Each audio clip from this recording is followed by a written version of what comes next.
केदारनाथ धाम, जिसका नाम सुनकर ही मन में उमंग सी उठ जाती है।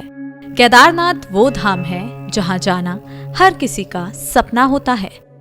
केदारनाथ, ये नाम सुनकर ही दर्शन के लिए भक्तों के मन में भक्ति का सैलाब उमड़ जाता है। तो आज हम आपको केदारनाथ के कुछ ऐसे रहस्यों के बारे में बताएंगे जिसे सुनकर आप भी चौंक जाएंगे। तो क्या है वो रहस्य, जानने के लिए इस वीडियो को आखिरी तक देखें और साथ ही हमारे channel the vocal news Hindi को सब्सक्राइब करें। यह हिंदू धार्मिक आस्था का महत्वपूर्ण केंद्र माना जाता है। यह 12 ज्योतिर्लिंगों में से एक है। मान्यता के अनुसार केदारनाथ धाम को भगवान शिव का आवास माना जाता है। कहते हैं इसका निर्माण पांडवों ने करवाया था। इससे जुड़ी एक पौराणिक कथा भी सुनने को मिलती है जो इस प्रकार है। गिरिराज हिमालय की केदार नामक चोटी पर स्थित देश के 12 ज्योतिर्लिंगों में सर्वोच्च केदारेश्वर ज्योतिर्लिंग केदारनाथ धाम और मंदिर 3 तरफ पहाड़ों से घिरा है। एक तरफ है करीब 22,000 फुट ऊंचा केदारनाथ, दूसरी तरफ है 21,600 फुट ऊंचा खर्चकुंड और तीसरी तरफ है 22,700 फुट ऊंचा भरतकुंड। न सिर्फ 3 पहाड़ बल्कि 5 नदियों का संगम भी है। मंदाकिनी, मधुगंगा, शीरगंगा, सरस्वती और स्वर्णगौरी। इन नदियों में से कुछ अब अस्तित्व नहीं रहा, लेकिन अलकनंदा की सहायक मंदाकिनी आज भी मौजूद है। इसी के किनारे है केदारेश्वर धाम। यहाँ सर्दियों में भारी बर्फ और बारिश में जबरदस्त पानी रहता है।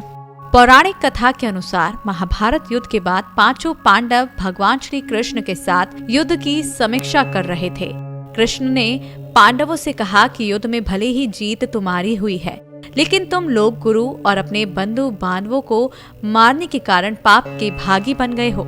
इन पापों के कारण मुक्ति मिलना असंभव है। इस पर पांडवों ने पाप से मुक्ति पाने का उपाय पूछा। पांडव भी मन में ठान चुके थे कि हर साल में उन्हें महादेव को पाना है और उनसे अपनी मुक्ति का मार्ग जानना है। महादेव का पीछा करते हुए पांडव केदारनाथ पहुंचे। महादेव ने देखा कि पांडव केदारनाथ आ गए हैं तो उनसे बचने के लिए उपाय ढूंढने लगे। तभी उनकी दृष्टि पशुओं के झुंड पर गई और वह अपनी पहचान छुपाने के लिए बैल बनकर झुंड में शामिल हो गए। शिव के ज्योतिर्लिंगों का दर्शन और पूजन को शुद्ध, पवित्र और अत्यधिक विनम्र होकर किया जाता है, अन्यथा भोले भंडारी का अपमान उनके गणों, उनकी अर्धांगिनी को बर्दाश्त नहीं होता। भगवान राम भी कहते हैं कि शिव का द्रोही मुझे स्वप्नों में भी पसंद नहीं। यदि आप केदारनाथ की यात्रा पर जा रहे हैं तो सावधान रहें, पवित्र रहें और अपने पापों की क्षमा के प्रार्थी बने। हिंदू लोग यह भली भांति नहीं जानते हैं कि सिर्फ शिवलिंग और शालिग्राम की ही पूजा और अर्चना होती है, किसी मूर्ति की नहीं। शिवलिंग या शालिग्राम पर ही दूध, दही, जल और पुष्पादि अर्पित किए जाते हैं। राम के काल से पूर्व शिवलिंग और शालिग्राम की पूजा और अर्चना का प्रचलन रहा है। समय बदला और तीर्थों में शालिग्राम की जगह विष्णु और कृष्ण की मूर्तियां स्थापित कर दी गई। कई शिव मंदिरों में शिवजी की मूर्ति स्थापित कर दी गई। केदारनाथ में शिव का रुद्र रूप निवास करता है, इसलिए इस संपूर्ण क्षेत्र को रुद्रप्रयाग कहते हैं। केदारनाथ का मंदिर उत्तराखंड के रुद्रप्रयाग जिले के रुद्रप्रयाग नगर में है। यहाँ भगवान शिव ने रौद्र रूप में अवतार लिया था।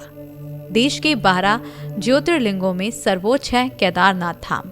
मानो स्वर्ग में रहने वाले देवताओं का मृत्यु लोक को झांकने का यह झरोखा हो। धार्मिक ग्रंथों के अनुसार 12 ज्योतिर्लिंगों में केदार का ज्योतिर्लिंग सबसे ऊंचा स्थान पर है। तो आज आपने जाना केदारनाथ बाबा के बारे में।